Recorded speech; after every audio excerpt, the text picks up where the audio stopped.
Chapter 19. Uncle Roger looked pretty surprised to find me on the side of the road when he came back for me. "Anything wrong?" he asked as I climbed up onto the seat. "I'm never going there again." "I see." Uncle Roger was silent for a few moments. Then he said, "Friends squabble now and then. They usually work it out, though." "She's not my friend," I said. "I hate her." I felt Uncle Roger's eyes looking at me, but I didn't look back. "Anything you want to tell me about?" he asked. "No." That came out sounding cross, and I felt bad about it, but I really couldn't tell Uncle Roger the horrid things Marcy had said. He didn't seem to mind, though. Instead, he changed the subject as he pulled the truck back onto the road. "I've been thinking some about Sammy," he said. I smiled at the mention of that silly old magpie. "What about him?" I asked. "Like I said earlier, you've done a great job with him. He's looking pretty good." Something in his tone told me I might not like what was coming next. "He's a little bit better," I said slowly. "He's a lot better," Uncle Roger said quietly. "His wing is well healed. He's alert and healthy looking. I'd say he's good as new, thanks to you." "His wing probably isn't very strong yet, though," I said. I looked out the window on my right, studying the fields we were passing. "I bet you're right. Sammy needs to exercise it to regain his strength." "How?" "Well, by flying mainly." "If we let him out to fly, will he come back?" "I can't see it." I was silent for a moment.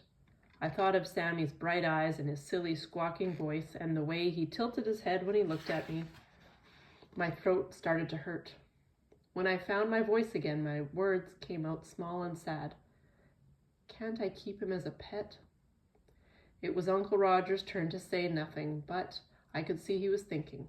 At last he said, "I guess that should be your decision, Ellie. Give it some thought for a day or two and let me know what you decide." I nodded, though I was thinking I could have gone ahead and told him right then and there. Sammy was my bird and I was keeping him, and that was all there was to it. Well, here we are. I was startled to find that we were in the middle of Waybolt. I'd been thinking so hard about Sammy that I hadn't realized it when Uncle Roger turned onto the road that runs through the middle of town. I hadn't even noticed the water tower standing guard over the place. "I've got a few errands to run," Uncle Roger told me as he pulled up in front of the general store. "But I don't suppose you're too interested in farm equipment or feed supplies. Why don't you go ahead and have a look around in here, and I'll meet up with you when I'm finished." I said okay and got out of the car, but I hesitated once I'd shut the door. Uncle Roger didn't seem to notice. He backed up, gave me a little wave, and drove off down the street, leaving me alone, standing on the sidewalk. A queasy feeling crept into my stomach, and I'd just made up my mind to sit down on the curb and wait for Uncle Roger to come back when I heard someone speak behind me. "Well, well, if it isn't Miss Ellie. Have you come into Waybolt all on your own today?"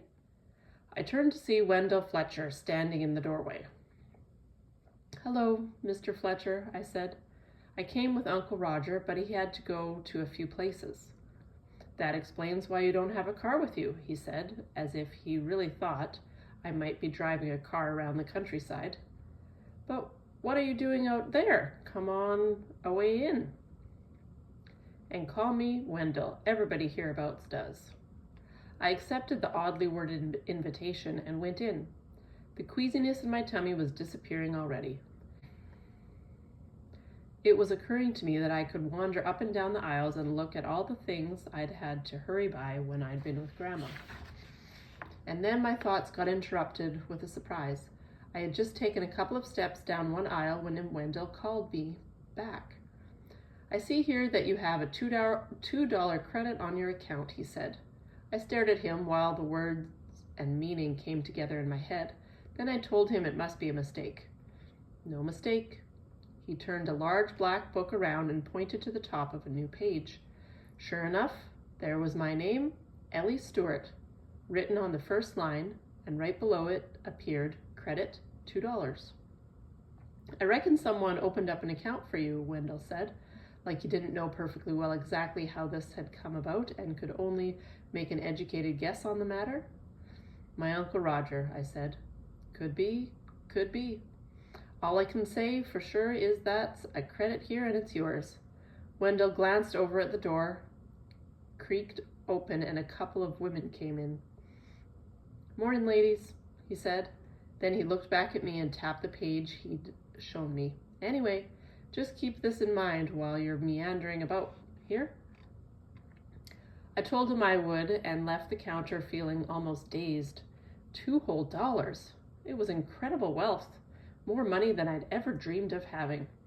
Daddy sometimes gave me a nickel, and once in a while a dime, but that was about the extent of any riches I'd had before.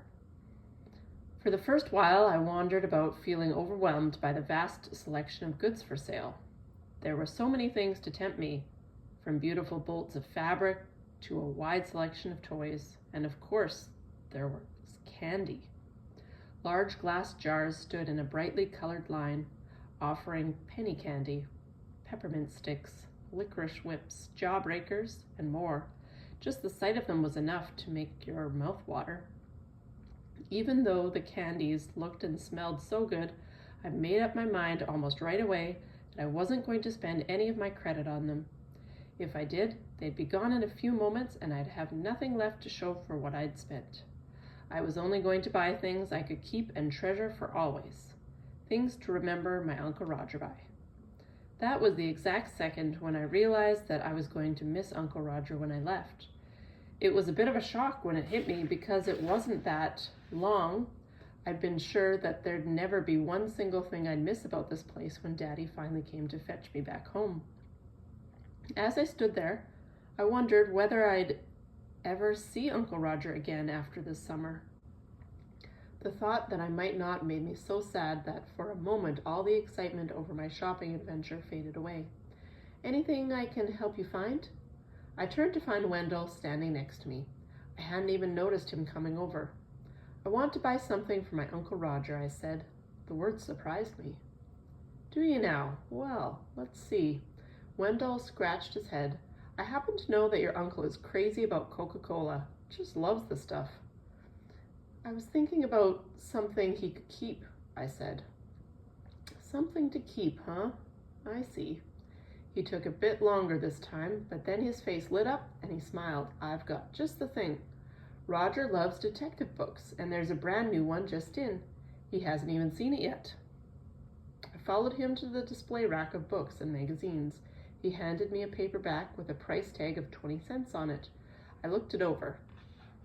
The cover had a picture of a man looking over his shoulder in a dark alley. I decided it was probably pretty exciting. Thanks, I said. This will be great. And what about you, Ellie?